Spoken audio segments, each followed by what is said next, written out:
ஃப்ரெண்ட்வுட் சினியர்களுக்கு வணக்கம். கோயம்புத்தூர் மாவட்டத்துல இந்த மனுஷன் இருந்தாதான் நம்ம ஜெயிக்க முடியும். அந்த மனுஷனை பகச்சிக்க வேண்டாம், எல்லாரும் அவங்க வீட்டுக்கு மூட்டை முடிச்சலாம் கட்டுங்க அப்படின்ற ரேஞ்சுக்கு அதிமுக வேட்பாளர்கள் எல்லாமே அந்த மனுஷ வீட்டுல என்ன பண்ணிருக்காங்க, தவமா தாவங்கிறதுக்கு காத்துட்டு இருக்காங்க.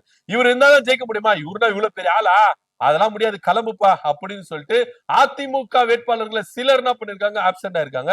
இருந்தாலும் எங்க அண்ணன் இல்லைன்னா உங்களால ஜெயிக்க முடியாது, அதனால எங்க அண்ணனை வந்து சமரசம் பண்ணிருங்க அப்படின்னு சொல்லிட்டு இவருடைய ஆதரவாளர்கள் என்ன பண்றாங்க, பகிரங்கமா விமர்சனங்கள் முன்வைத்திருக்காங்க. அப்படிப்பட்ட மனுஷன் யாரு? ஏன் இவங்க வீட்டு வாசல்ல இப்படி எல்லாம் காத்துட்டு இருக்காங்க? அதிமுக வேட்பாளர்கள் ஏன் ஒருத்தர் போய் இவரை சந்திக்கணும் அப்படின்றத டீடைலா டமால் டிமில் பாலிடிக்ஸ்ல பார்க்கலாம் வாங்க.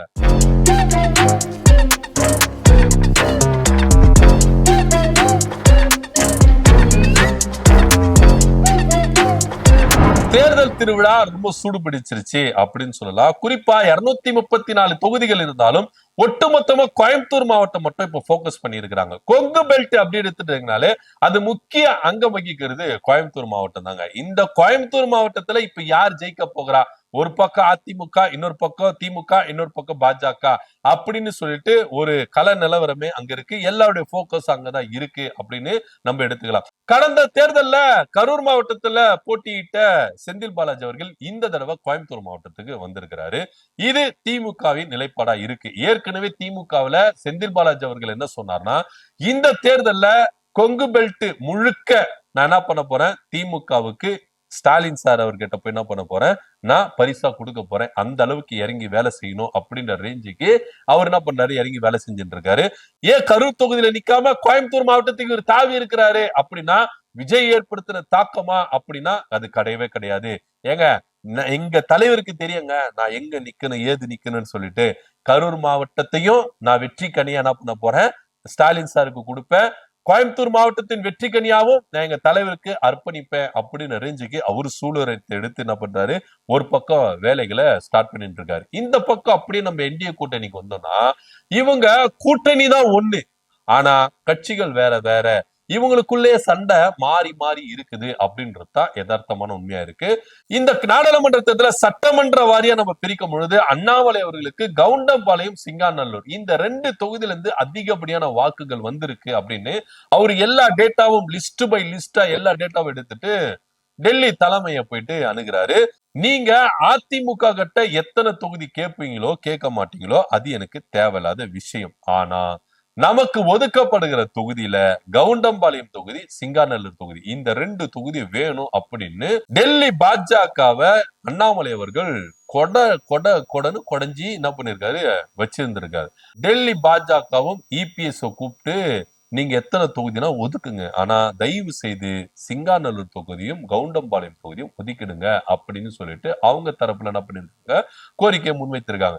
இருந்தாலும் எடப்பாடி பழனிசாமி அவர் என்ன சொல்லியிருக்கிறாரு, சாரி சார், ஏன்னா இந்த 2 தொகுதி சிட்டிங் எம்எல்ஏ நாங்க தான், அதனால தயவு செய்து நாங்க கொடுக்க முடியாது அப்படின்னு சொல்லிட்டாரு. இதனால ரொம்ப அதிருப்தியில இருந்தாரு அண்ணாமலை அவர்கள். அண்ணாமலை தரப்புல இருந்து என்ன சொல்லப்பட்டுச்சு அப்படின்னு பாத்தீங்கன்னா, எடப்பாடி பழனிசாமி வேணும்னே பண்றாரு, எங்க அண்ணாமலை அண்ணன் கேட்கறதுனாலதான் இவர் தரமாட்டேங்கிறாரு அப்படின்னு அவங்க சொன்னாங்க. ஆனா உண்மையிலேயே எடப்பாடி பழனிசாமி தரப்புல இருந்து என்ன சொல்றாங்கன்னா, அது எங்களுக்கு ஜெயிக்க வேண்டிய தொகுதி, நாங்க சிட்டிங் எம்எல்ஏவா இருக்கோம், அது இருக்கும்போது நாங்க எப்படிங்க விட்டு தர முடியும், அதெல்லாம் விட்டு தர முடியாது, கோயம்புத்தூர் வடக்கு தொகுதி நான் உங்களுக்கு என்ன பண்றோம் கொடுக்குறோம் அப்படின்னு சொல்லிட்டு கோயம்புத்தூர் வடக்கு தொகுதியை கொடுத்தாங்க. எல்லாமே ஓகே ஆயிருச்சு. அண்ணாமலைக்கு செம்ம அதிருப்தி. அவர் என்ன பண்றாரு, எனக்கு இந்த 2 தொகுதி கொடுக்கல, நான் தேர்தல நிக்கல, என்ன தயவு செய்து விட்டுடுங்க அப்படின்ற ரேஞ்சுக்கு என்ன பண்ணிட்டாரு, அவர் என்ன பண்ணிட்டாரு, போர்க்கொடி தூக்க ஆரம்பிச்சிட்டாரு. எந்த அளவுக்கு அண்ணாமலையை சமரசம் பண்ணணுமோ அமித்ஷா முதற்கொண்டு, பியூஷ் கோயல் முதற்கொண்டு எல்லா மேல்மட்ட தலைவர்கள் எல்லாருமே என்ன பண்ணிட்டாங்க, அண்ணாமலை அவர்களை கூப்பிட்டு சமரசம் பண்ணிட்டாங்க. அண்ணாமலை அவர்கள் ஒத்து போகவே இல்லைங்க. ஏங்க, இந்த குழந்தைங்கலாம் அடம்புடிகள்லாம் ஒரு ஒரு கடை வீதியில கூட்டின்னு போயிட்டு ஒரு பொருளை பார்த்துட்டு அது வாங்கி கொடுக்கலன்னா எப்படி உருளும் பெறலும், நம்மள அப்படியே போர்க்களமா வைக்கிறோம். அந்த ரேஞ்சுக்கு அண்ணாமலை அவர்கள் உருண்டு பிறண்டு இருக்கிறாரு.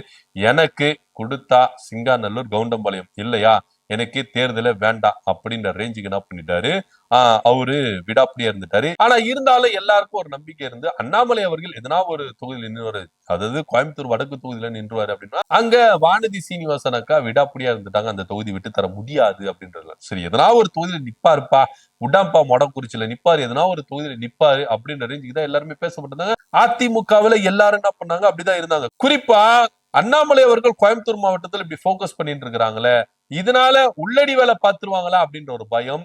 அதிமுகவுல கோயம்புத்தூர் மாவட்டத்துல வேட்பாளர்களா களம் காண்கிறவங்க எல்லாருக்குமே ஒரு திகில் கிளம்பிருச்சு. எப்பா அண்ணாமலை போற போக்குல நம்ம சீட்டுல கை வச்சிட போறாரு, நம்மளுக்கு எதனா உள்ளடி வேலை பார்த்துட போறாரு அப்படின்ற ஒரு பயம் அவருக்கு இருந்தது. ஆனா இருந்தாலும் எப்படியாவது ஒரு தொகுதியில நின்றுடுவாரு அப்படின்னு அண்ணாமலை ஆதரவாளர்களும் அதிமுக வேட்பாளர்களும் ரொம்பவே எதிர்பார்த்தாங்க. சொன்னபடி அவரு தேர்தல்ல நிக்கல, அவரு பேரும் ரிலீஸ் ஆகல. இதனால அதிமுக வேட்பாளர்கள் ஒவ்வொருத்தரும் அண்ணாமலை வீட்டுக்கு படையெடுக்க ஆரம்பிச்சிருக்கிறாங்க. அவர் வீட்டு வாசல்ல காத்துக்கிட்டு இருக்காங்க. ஏன் அப்படின்னா இவரு நம்மளுக்கு உள்ளடி வேலை பார்த்த போறாரு அப்படின்ற ஒரு பயமும் அச்சமும் தான் அதிமுக வேட்பாளர்கள் மத்தியில காண முடியுது. ஏன்னா அதிமுக வேட்பாளர்கள் நிச்சயமா தெரியும், கோயம்புத்தூர் மாவட்டத்துல ஒட்டுமொத்தமா கொங்கு பெல்ட்ல அண்ணாமலை அவர்கள் எந்த அளவுக்கு பாஜகவுல ஒரு கட்டமைப்பு வச்சிருக்கிறாரு அப்படின்னு. அண்ணாமலை ஆதரவாளர்கள் நினைச்சா அதிமுக காரங்கள இல்ல பாஜக காரங்களை ஜெயிக்க வடிக்க முடியும். அதே அண்ணாமலை ஆதரவாளர்கள் நினைச்சா இவங்களை தோக்கடிக்க முடியும் அப்படின்றதுல எந்தவித மாற்று கருத்தை இல்லை அப்படின்றது அதிமுக வேட்பாளர்கள் நம்புறாங்க. சோ அந்த காரணத்தினாலதான் அதிமுக வேட்பாளர்கள் எல்லாருமே அண்ணாமலை வீட்டு வாசல்ல போய் என்ன பண்றாங்க, காத்துக்கிட்டு இருக்காங்க. அண்ணே எப்படியாவது எங்களை ஜெயிக்க வச்சிருங்க, உங்க உள்ளடி வேலையை எங்களுக்கு காமிச்சிடாதீங்க அப்படின்ற ரேஞ்சுக்கு அதிமுக வேட்பாளர்கள் என்ன பண்றாங்க, அண்ணாமலை வீட்டு வாசல்ல காத்துக்கிட்டு. இதுல இன்னொரு சுவாரஸ்யமான விஷயம் என்னன்னா, எஸ்பி வேலுமணி கூட அண்ணாமலையை போய் சந்திக்க போறதா ஒரு தகவல் இருக்கு. எஸ்பி வேலுமணி தான் அசைக்க முடியாத ஒரு நம்பிக்கையா இருந்தாரு. கோயம்புத்தூர் மாவட்டத்தை அப்படி அலேக்கா அக்கல்ல மடிச்சு நான் எடப்பாடி பழனிசாமிக்கு தருவேன் இப்படி எல்லாம் பேசியிருந்தாரு. இவரு போயிட்டு அண்ணாமலையை சந்திக்கிறாரு, என்னப்பா அப்படின்லாம் எல்லாரும் கேக்குறாங்க. இருந்தாலும் ஒரு சின்ன பயம் இருக்குமா இல்லையா? அண்ணாமலை அவர்கள் உள்ளடி வேலை பார்த்துட்டாருன்னா அந்த மனுஷனை சும்மாலாம் எடை போட முடியாதுங்க. 2024 என்னென்ன ஆட்டம் ஆடுனாரு, எடப்பாடி பழனிசாமி எப்படி எல்லாம் மூட்டை முடிச்செல்லாம் பேக் பண்ணி என்டிஏ கூட்டணியில இருந்து அமைச்சாரு, அவரெல்லாம் சும்மாலாம் எடுத்துட்டு எடை போட முடியாதுங்க அப்படின்ற ரேஞ்சுக்கு எஸ்பி வேலுமணி அவர்கள் என்ன பண்றாரு, உசாராட்டாரு. ஆக மொத்த பாஜகவுக்கு எஸ்பி வேலுமணிக்கு பயங்கர அண்டர் டீலிங் இருக்குது அப்படின்றதுனால நம்மளுக்கு தெரியும். என்னதான் இருந்தாலும் கட்சி என்னவோ அதிமுக தான், விசுவாசம் ஃபுல்லா பாஜகவுக்கு தான் எஸ்பி வேலுமணிக்கு அப்படின்னு அவர் ரொம்ப பரபரப்பா பேசப்பட்டது. இன்னும் சொல்ல போனா அதிமுக பாஜக கூட கூட்டணியில சேர்ந்ததுக்கு முழுக்க முழுக்க காரணம் எஸ்பி வேலுமணி தான் அப்படின்னு கூட பேசப்பட்டிருந்தது.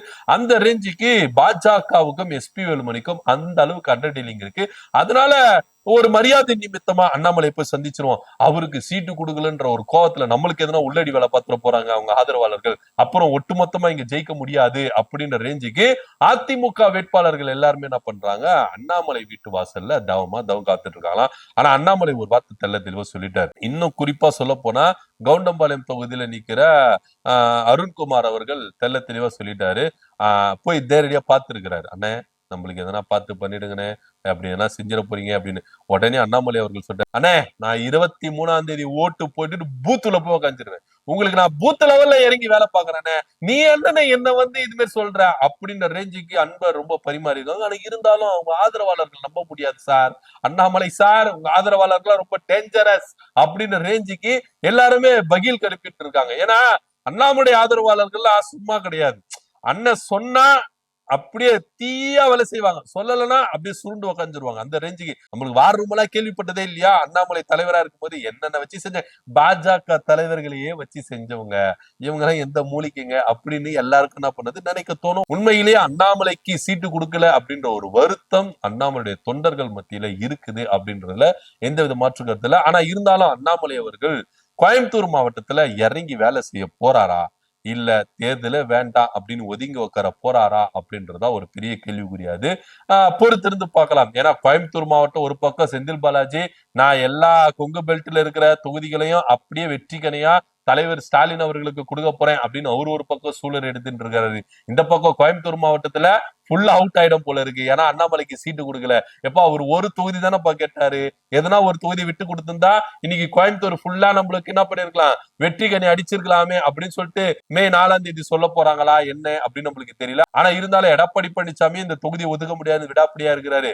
இது அண்ணாமலை அவர்களும் விடாப்படியா இருக்கிறாரு, நின்னா இந்த தொகுதியில நிப்பேன் இல்லாட்டி நிக்க மாட்டேன் அப்படின்னு சொல்லிட்டு இதை எப்படி சமாளிச்சு இந்த கோயம்புத்தூர் மாவட்டத்துல நிக்கிற அதிமுக வேட்பாளர்கள் பாஜக வேட்பாளர்கள் வெற்றி அடைய போறாங்களா இல்ல என்ன அப்படின்றத பொறுத்து பார்க்கலாம். இதை பத்தியோட கருத்து என்ன அப்படி கீழே கமெண்ட் பண்ணுங்க. நன்றி, வணக்கம்.